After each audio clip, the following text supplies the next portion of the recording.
Tara, luto tayo ng Mongolian chicken.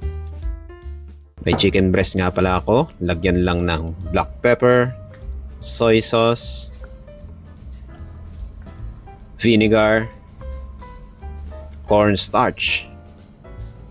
Tapos syempre, mix-mix lang natin yan.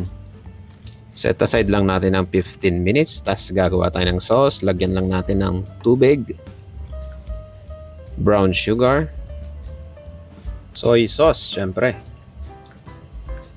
magic sarap, oyster sauce. Lagyan din natin ang pampalapot, cornstarch, syempre. Mas mix-mix lang natin yan hanggang sa mag-blend ng maayos. Tapos simulan na natin prituhin ang ating chicken. Make sure lang na mainit ang ating mantika. Tapos prituhin lang natin siya ng paisa-isa lang para hindi magkakadikit-dikit syempre.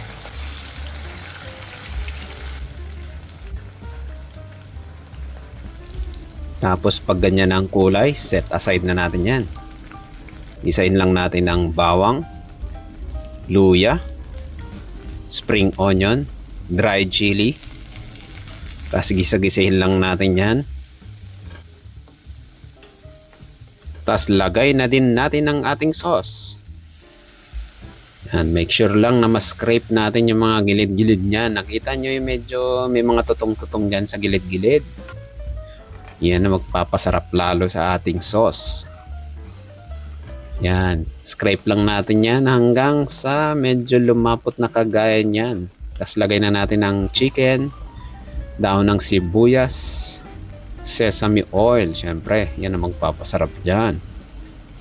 Tapos mix-mix lang yan ng napakabilis. Anong kita nyo naman, di ba? Ready na agad.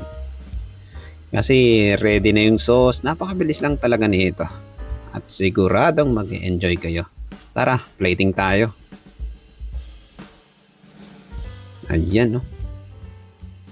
Siguradong mag-enjoy kayo dyan. Tapos lagyan mo lang ng toasted sesame seeds. Ano pang inaantay? Syempre, tikiman na. Ayan, perfect bite. Taman-tama yan kung may mainit na sinaing. Syempre, dapat yung buhaghag, di ba? Tapos syempre, pwede rin kayong gumamit ng baka or chicken thigh, boneless, make sure. Ayan, oh.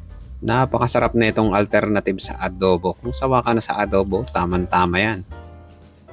Siyempre, pwede rin pulutan to. Pero masyado nang mamahalin yan para sa pulutan. Taman-tama to pang ulam. Tapos meron kang malamig na soft drinks. Sakto yan. At kung nagustuhan mo ang videos na to, please like and share. At pa-follow na rin sa aking YouTube, TikTok, Facebook, and Instagram. Kaya ano pang inaantay nyo? Luto na at maraming salamat!